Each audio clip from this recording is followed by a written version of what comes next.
A drunk person driving with a suspended license on probation struck and killed him.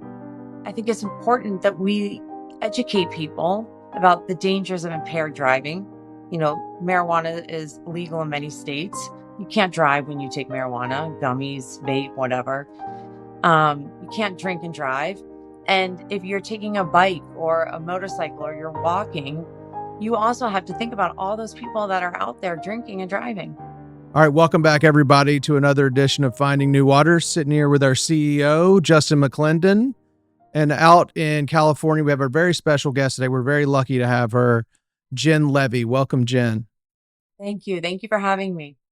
Thanks for coming on. We appreciate it. Thank you for being here. And just quickly, just wanted to say kind of how you ended up being here with us today, as far as, you know, getting you on the podcast. And correct me if I'm wrong, a recent guest who's a friend of ours and a friend of New Waters, Greg Champion at Startup Recovery, out in the Palisades at /Santa Monica, came on the show, and he was wearing a Live Like Braun hat. And I basically just asked him, tell us about your hat. And I didn't know. And I'd heard something about the story before, but did not know what the hat meant. He explained it. Next thing you know, our friend and colleague, Jen Hogshead, who went to Carolina, has a daughter at Carolina, knew your story. Next thing you know, we're connected. So that's my version of it. Will you tell us what happened and what's going on, and, you know, how people can help you, but start with just kind of what happened. Well, if you want to go to the very beginning, you know, we raised our family in Pacific Palisades, California for 20 years. We had 20 beautiful, perfect storybook years raising our children in the community. Then the wildfires hit in January, and we lost our home. We lost everything. So as a family, we moved to the South Bay, Manhattan Beach, Hermosa Beach, California, along with many, many, many families from the Palisades. So our community kind of transplanted together. Then unfortunately, about 4 or 5 months later, the worst thing that could ever possibly happen to a parent, a drunk driver hit and killed instantly our 18-year-old son, Braun. He was just shy of graduating Loyola High School. He was set to attend the University of Virginia. He was an extraordinary person, student, athlete, friend. He led with kindness and inclusivity. And we always say, beyond the academic and athletic accolades that he had many, we're most proud of the way he treated people and the way he lived his life. And his life never should have been taken from him. And it's the worst phone call a parent can ever receive in their life. And it's the worst pain put upon any parent ever. It's just a constant devastation and heavy, sad backpack that we're wearing. But after he was killed, you know, we made the commitment on how we were going to let grief shape us. Were we going to be a victim to it, or were we going to do something that actually made us feel better and made the world a better place? And that's the way Braun would have wanted it, because that's how he lived his life. Braun made everything better. He was just magnetic personality. Every time he walked into the room, it just got better. So we started the Live Like Braun Foundation. And that was, it's turned into a movement, and it's how to live your life, to lead with love, to lead with kindness, inclusivity, curiosity. Braun was a little bit mischievous. And that's a fun thing to throw into the mix at all times. But he really cared about other people. He saw other people. He saw beyond himself. And we're inspiring kids and people to live their best life, and not to stand in a corner, but to be a presence. Well, thank you for sharing that. And I'm so sorry for your loss. I mean, their words, you know, they don't do anything here, but be remiss if I didn't say it. And one thing, you know, when we talked the first time we spoke briefly about you coming on was just how we commend you for not curling up in a ball and just isolating and hoping the pain goes away. And what you immediately, you and your family and Braun's orbit set out to do was to get into action, and immediately saw that sitting still wasn't going to do any good, but being able to be an advocate and be of help and of service and be able to share this experience with people was going to be able to help others and you in the process. So that's amazing. Well, I do want to be clear that there are some days and hours where I'm curled up into a ball with a wave of grief that feels just inhumane. Yeah. I mean, how could you happens. not? I mean, yeah. I mean, I can't imagine. I mean, being a parent myself, I cannot imagine the pain and the loss that you guys have suffered. So, as B said, all of our condolences. We're very sorry for your loss. Thank you. So, what is go ahead. I was just saying, it's a fight. It's a fight every day to find joy and to live a productive life and to live a life without Braun and to live a life Braun would have wanted us to live. And I say that the worst day of my life has now turned into my life's work. I love that. Yeah, turning pain into purpose was starting to get a little old for me. I was like, I can't say that anymore. Because what's really true is the worst day of our life is now my life's work. And I do that in honor of Braun's legacy. And I also do it for our 20-year-old daughter, who is beautiful and has a bright future ahead of her. And it's unfair to her too. How is she doing? I think she's doing remarkably well. She's at the University of North Carolina, and she's excelling. She's got a great group of friends. She's doing the best you can hope for. I mean, she's a young person. She's 20 years old, and her brother was like her twin. They were 20 months apart and the best of friends. So she's doing the best you can hope for. Yeah. Well, I'm not going to pretend to understand what you're going through and you and your family, but I do know that from my own personal experience and the experience of millions of other people, being able to share our experience, our strength, and our hope is, I wouldn't be alive without being able to do that, and I've been to some dark places, but nothing like this. So I just, again, want to commend you on the work you're doing. And, when Greg was on here with his hat, once he explained it, I knew what he was talking about. I mean, it's everywhere. And I used to be a big tennis fan. I played, some competitive tennis. I played in high school, played some tournaments, and I used to be really into watching it. And I don't watch as much anymore, but in the little bit of watching I was doing over the summer, I was seeing Live Like Braun. So you're doing good work, and it's everywhere. And that's the point. So what all entails the foundation? What are you doing exactly? Well, first of all, I think a lot of it is Braun. He was such a magnetic person, and he had so many friends. There was a Harvard study that was recently released, what makes people popular or likable, and it's that they like everybody. And Braun liked everybody. So it's amazing. The foundation, once we created the Live Like Braun mantra and hats and merch, it snowballed into this movement and this inspiration for people and kids to take chances, to live their life, to go for it, not to be scared, to be compassionate, to see other people, to lead with kindness and love. And I'm so proud of the way it's taken off. And that's all Braun, because people that knew Braun are inspired by him. And I hope maybe this is Braun's way of guiding me through grief, that we now have a movement that's hitting the country, especially on college campuses. And I get texts and pictures and emails and DMs every day about people saying, I did this because I was wearing a Live Like Braun hat, and I thought Braun would do this, and I can do this because Live Like Braun. And I love that. I think that's so inspiring. And I think that's what the world needs right now.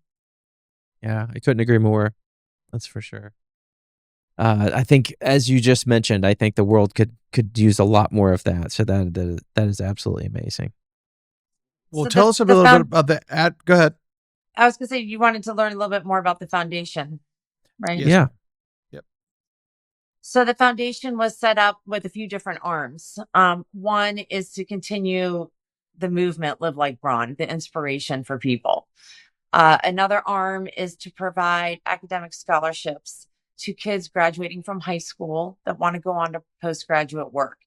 And not necessarily just a 4-year undergrad program, but kids who want to go to the vocational school or a trade school or community college, because 4-year college undergrad program isn't meant for everyone. So we're looking to identify teenagers who are passionate, who live like Braun, who share the same qualities as Braun, that have an academic dream or a plan, but they need a little bit of academic assistance. And that's what we're here to do.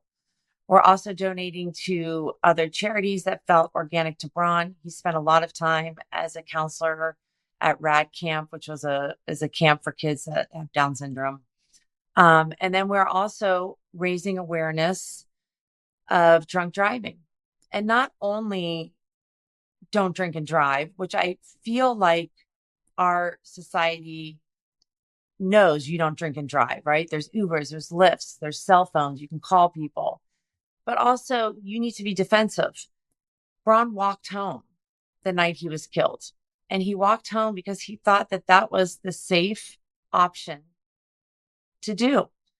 I called him at 12:15 and said, time to come home, time to start thinking about coming home. And he said, all good, I'm going to walk home. And I thought, great, he's walking home. He walked home with a group of kids. And I don't think any of them thought, oh, well, we're walking home, but there's drunk people all over the place. Mm-hmm. There's drunk people driving every day. Doesn't matter what time of day. And that's what happened. A drunk person driving with a suspended license on probation struck and killed him. So I think it's really, really important that we educate people about the dangers of impaired driving. You know, marijuana is legal in many states. You can't drive when you take marijuana, gummies, vape, whatever. You can't drink and drive. And if you're taking a bike or a motorcycle or you're walking, you also have to think about all those people that are out there drinking and driving.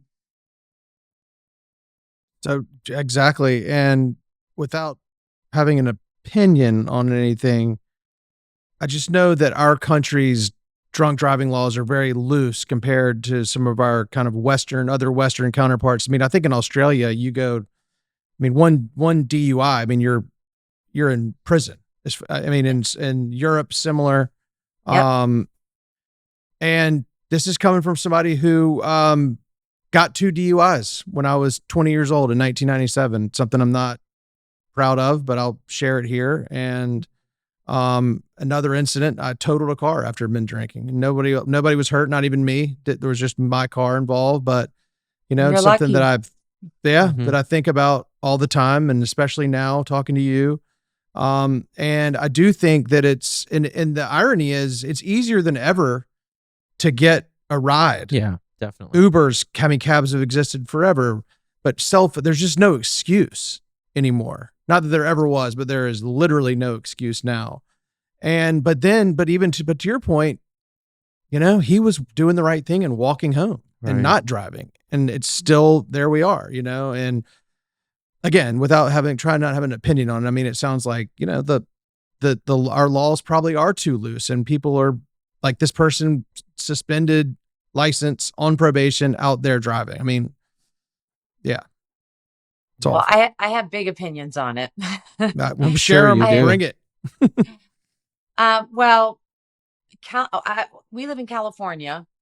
The drunk driving or DUI with deaths is up 44% since 2019 in California. And that's gross. Yeah. That's significant. One of the issues is the lenient laws in California. And it's my goal and it's my life's work to have DUI sentencing reform in California and to require the Watson warning to be read to any reckless behavior. What's The that? woman who, so I'm not a lawyer. So anyone out there listening who is going crazy because I'm not saying something right, I apologize. But the Watson warning is read to somebody who gets a DUI that says you are a danger. And if you go out and drink and drive again and something happens, you can be charged with murder. Basically, that's kind of layman's terms. Okay. The woman who killed Braun, she had a previous DUI, but it was made into a plea deal, hit and run, misdemeanor with no Watson warning. That's, in my opinion, bogus and insulting. And people don't care if their license is suspended. They have checkpoints around Hermosa Beach and Manhattan Beach and Redondo Beach various Saturday nights for 2 or 3 hours, and they get 10, 11 suspended licenses. They get quite a few DUIs, and that's just in 2 hours. So I feel that the laws need to be much stricter. They need to be like Australia, a bigger deterrent so that people think twice. There's also been, I work with MAD and I went to Washington, D.C. for the 45th anniversary. And there is a law called the HALT Act, which has been passed but not implemented by the automotive industry. And that is, it exists artificial intelligence that goes in cars that when you put your hands on the wheels and you look forward and you breathe, it can tell if you're impaired and the car won't start. So that exists. That technology exists. It just has not been implemented yet. And that could have saved my son's life. And that's really frustrating to me. Wow. I mean, it could, and some people argue that it's a privacy issue, but MAD doesn't care what all MAD cares about is that the car won't start. You're not getting reported. You're not getting reported for trying to drive drunk. We're just happy Right. the car won't start. Yeah. And I'm with you on that, right? I mean, regardless of the technology or changes in laws, I mean, I think that is obviously the goal, right? I mean, to reduce the amount of people that are out there driving impaired that could potentially cause some really bad things to happen.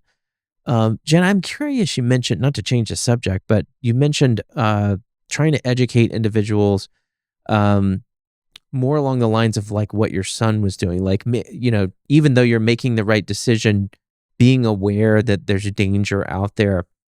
I wonder what you guys are doing or kind of what that side of it looks like. I'm curious about that.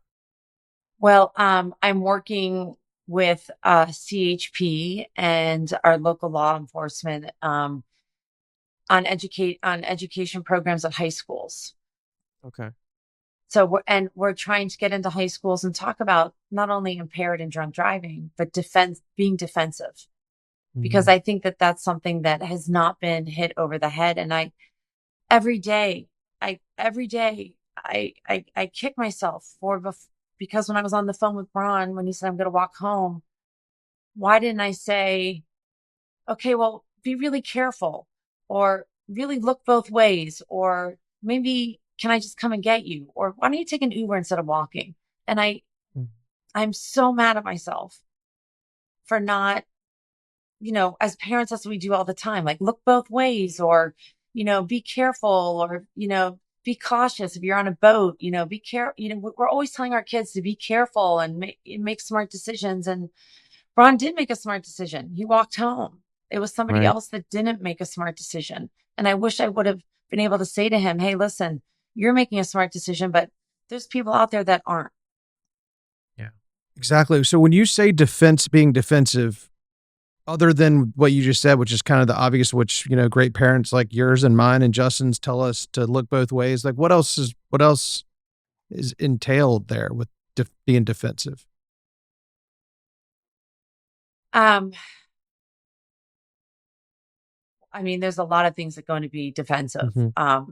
For grown-ups, college kids, teenagers, there's a huge drinking culture. And just because you're not driving, you still need Yeah. to be aware of, what are you drinking? Did somebody put something in your drink? What are you taking? It could be laced with fentanyl. You, maybe defensive is the wrong word. I just think kids need and adults need to be overly cautious and overly aware because it's a scary Yeah. place out there right now. I mean, that's what I think of when I hear the word defensive. I think about the first thing that comes up is like a defensive driving course, right? Like, so being on the lookout, not trusting that other people are going to do the right thing, but we're going to make sure we're not going to take somebody's word. So I feel like the word is very fitting. Another thing that came up when you're talking about college kids and like the drinking culture around that. I mean, there's so many nuances and facets, but even if somebody else is like, hey, I'll drive, like knowing or at least having the courage to like ask that person, have they been drinking? And, I guess this is something I haven't spent a lot of time thinking about until right now in this conversation, but I guess there's a ton of stuff that, I mean, you really just need to be aware of and asking questions and not making assumptions, I guess, right? Yeah, you have to have the confidence and to, say to somebody, hey, you had a beer. Like, no worries, don't drive. We'll take an Uber or we'll walk or, but also the HALT Act, would have that technology in cars eventually, all cars, we hope, that the car just wouldn't start. So nobody has to confront anybody. Yeah. I mean, I love that idea personally. Yeah, me I too. do too. Yeah. I do too. And I'm just hoping mean, that the automakers implement it. I'm sure it's out there, but I can't imagine who is lobbying to not have this implemented. Right. I mean, you would think it's as simple as like, hey, it's illegal to perform this act with this machine, essentially. Like, so if you're impaired, you shouldn't be allowed to start it, right? I mean, it seems like a short journey to get to that.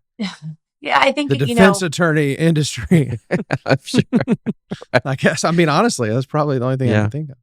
Yeah. Well, I think one of the arguments is cost. It's an additional cost, but it's not a big cost when it's amortized over many cars and years. And it's a privacy issue, right? I mean, I think with AI, there's a lot of privacy issues. But again, like I said, MAD doesn't want you reported. MAD doesn't care what you look like or anything. They just want to make sure that that car doesn't start. And if it doesn't start, you're not getting reported. Your car's just not starting. Yeah.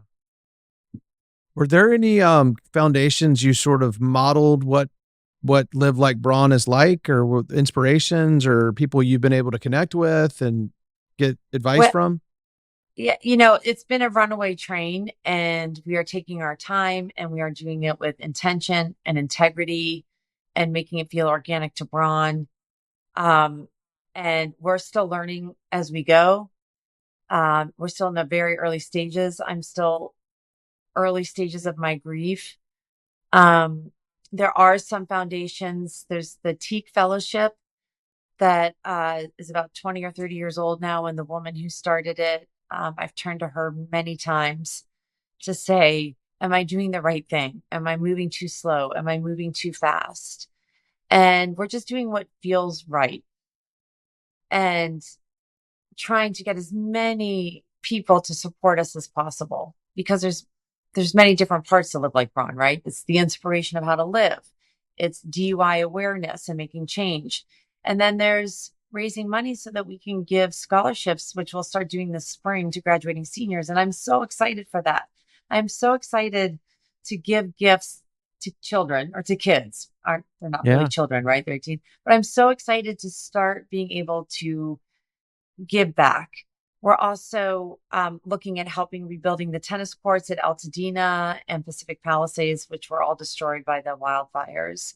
And those sports recreation centers, which are so important to kids growing up, need to be rebuilt. So we would like to be a part of that too.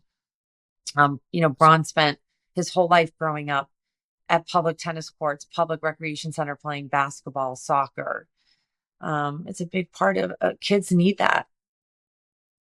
Absolutely. They definitely do. I love that you also make a point in terms of the scholarship funding that this is not specifically just for four-year colleges, but for trade school, community college, that I think you said it's not for everybody. And that's becoming more and more apparent as time goes on. And it would be it seemed like the logical step with your son who was going to go play Division I tennis. You have a daughter at the University of North Carolina to just sort of continue in that that trajectory, but just to say, you know what, this is to help people. This is not to try to, kind of help, by giving them funding to have them do kind of what we want them to do, more like what makes the most sense for them. I love that. Exactly. I mean, And are that's something we you always did with our children was, find your passion, do what you want, or what, and by the way, kids' passion changes all the time, but we were always promoting, if you do what you like. exactly? And are you still in Manhattan Beach now?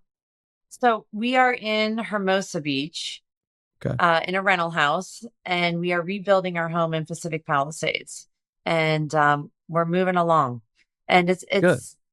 it's bittersweet. It's I can't, I don't even understand what has happened in my life. My entire community and home and all our memories, our baby videos, all our pictures of Braun and our daughter, everything is destroyed. And then we moved to a temporary home, and we always had the mantra, it's okay, we can replace our home, but we're all together, we're alive, we've got our family, home is where your family is, we will rebuild. And even Braun took that mantra. When we moved to the South Bay, he got all his friends that were displaced from fires, and then he got all his friends from the South Bay together, and they would do these daily beach volleyball games and listen to music. And that's how Braun's Court was created, as a memorial to what he did after the fires. He started a displaced person support group at his high school. He had such a good attitude, and we all kind of felt okay. We were sad that we lost our community, but we knew we could rebuild. But then when we actually lost Braun, it's just so much loss. It's so much loss. I I don't even know how to categorize it. I hear you. When we had Greg Champion on here, who, we lost everything in the same fires that you did, and we were talking to him, we all kind of agreed that that's just stuff. As hard as it is, it's easy for me to say that. We all kind of were talking about how we had been through hurricanes here in North Carolina, but Yeah. but this was about him and startup and his story with the fire, but it was all stuff. But then, like you said, I mean, the Braun thing is not just stuff. I mean, that's your son. And the whole time we're talking right now, we've been talking now, and the times I've talked to you leading up to this, all I can think about is how you're put here for some greater purpose. And that's what you're doing. And again, I'm not going to pretend to understand what you're going through, but that's what I see. And I think, lots and lots and lots of other people see that too. I appreciate you saying that. I don't feel that way. I'm just don't know any other way. Yeah. Right. I don't want grief. I don't want to hide behind grief. I don't want to be a victim to it. I don't want to start drinking heavily, doing drugs, imploding what little life I have left with my husband and daughter. I just want to make the life that we have now as big and good and bright and hopeful as possible, because there's no other choice. It's the only way to survive. I'm constantly thinking I have, a husband and a daughter with a bright future, and I don't want to mess anything up for them either. And Braun wouldn't want that. Braun would want us to lead a meaningful life, and I'm trying to figure out what that is. Yeah, and I think that's more of that same message, right? I mean, to live like Braun, right? Just to, he would have wanted you guys to continue on and to find a way, and and that's, I mean, one of many things I think that are ringing loud and clear with all of this movement is exactly that, right? Like, how can we all just capitalize and be the best versions of ourselves and do good for others? And again, we started with this conversation with the statement that I think the world needs more of that. So we really appreciate you being the light in the shadow of such a massive tragedy.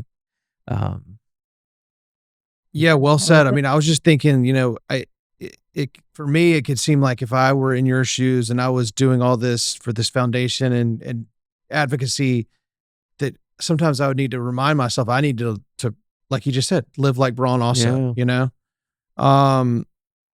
Well, so we touched on kind of the scholarship, the awareness, the foundation. Is there anything else you want us to know about Live Like Braun? Well, I wish all of you could have met Braun. And I hope that through following us on Instagram and visiting our website, you can learn more about him. I'm working on a book called The Bronicles, an Okay, I love it. inspirational book for moms and dads or parents, grandparents to read with kids. I just wish everyone would have met him, but I think by becoming part of the Live Like Braun Foundation, everyone's feeling a bit of Braun's magic and moving that forward. And I hope that people continue to support us and follow us. We're just getting started. We're just getting started. We have so much to give and to do in the space of DUI awareness and prevention. That I hope you just continue the journey with us. That's my greatest hope.